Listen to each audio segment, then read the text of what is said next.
What's going on, everyone? It's Marcellus back with another video. We got to go over Babydoge today. We're just going to talk about some technical analysis and pretty much talking about where Babydoge is going to go over next. And we also got a new partnership. So let's get straight to it. Definitely hit that like button and subscribe. Remember, I'm not a financial advisor. None of this is financial advice. But let's go straight over Babydoge. Let's do it. So the first thing I want to talk about here with Babydoge is the pump that we kind of just had. And I know people are probably going to say Babydoge didn't pump.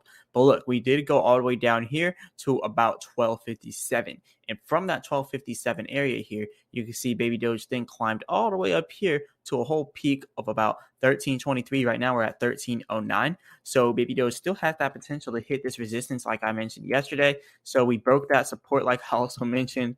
And now you can see us hitting this 1250 support and now making our way right back up here to this 1350 resistance, just like we predicted. So now when Babydoge hits 1350 resistance, do you think Babydoge is going to pump or not? Let's talk about what it will do. So first thing is first. So look over here at the oscillator. You can see the buying that we're having right now. We are having some nice buying pressure. So that does indicate that we could break past this 1350 resistance. And you can also see over here, though, the 24-hour market control is in control by the bears by 60%. So we are 60% bearish here. Remember that. But we also have this supply and demand of less demand area here, which is pretty much our resistance. We have that area to pass, and then eventually we can get all the way up here to about 1524.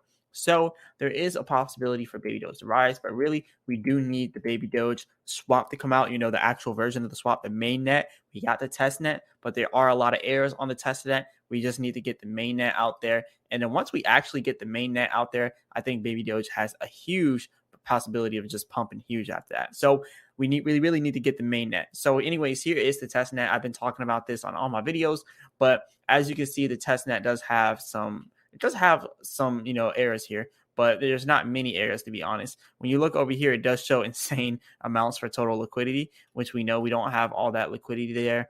We know all of this is like a lot of errors here. So we just got to wait for it all to really come into fruition. So just wait for all the errors to get dealt with, and eventually the Babydoge test net will be the main net. So just wait for the main net to come out. And like I said, there are some errors, but you just gotta wait for that good stuff. But look, we got a lot of other stuff to talk about with Babydoge other than the errors on the test net, because obviously we don't have $3,253.18 trillion in liquidity. We don't have that much. But anyways, let's talk about some more of the stuff going on with the Babydoge technicals. So as you can see here, we are slowly but surely going all the way up to 1350. But what happens when you look at it from the 4-hour chart? So looking at the 4-hour chart, it does show we're inside of this red area of less demand, kind of indicating that we might actually drop back down here to this 1250 support again. And if we hit that 1250 support, the bears might just, take control more than 60% of the 24-hour market control and probably end up going down to 9Z9 if we do break that. So you definitely want to prepare for that. But look, Babydoge still has that possibility to pump.